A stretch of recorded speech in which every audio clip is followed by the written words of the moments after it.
The parties infiltrated the cult of Elemental Fire's headquarters in the city of Brass. They skip the line to talk to the ruler, called Tuvgir. The party finally get an audience with the cult leader when suddenly the wall sconces extinguish simultaneously.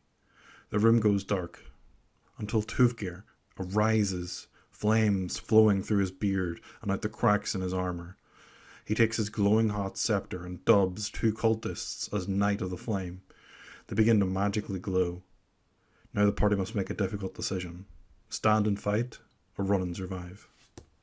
So today's video is on the Fire Giant of Evil Air. First, let's talk about what Bigsby tells us. So Bigsby tells us, honestly, not all that much. He tells us that how some Fire Giants can become enamored with Imix the Eternal Flame, and some of these giant followers seek out fellow cultists, while others just stay within their giant communities. Fire Giants of Evil Air are also said to forge armor and weapons blessed by the flames of Imix. These magical blessings are said to weld the metal to the Fire Giant's skin, such that they can't be removed once donned. Kind of reminds me of the Mandalorians. Mechanics-wise, the obvious comparison is to the regular Fire Giant. The Fire Giant of Evil Air has the same AC, speed, physical stats as the Fire Giant, with some improved mental stats and some changes to saving throws. Not really a big deal. The Evil Fire variant also has a flavorful Ignan language, the language of the Plate of Fire. The creature's melee attack does bludgeoning, fire, and brands the target with a magical status where they can't be invisible and they shed dim light for 5 feet.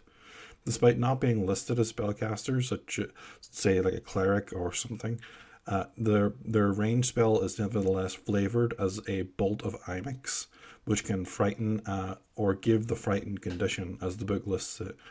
The Evil Fire's hallmark is its death ability, where the armor explodes into shrapnel and forces dex saves or be pierced for 66 piercing damage.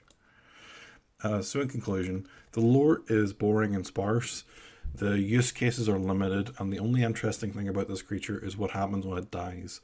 Maybe you could reflavor the branding melee like I did as some sort of bonus it gives to its allies, as in like knighting an honored warrior.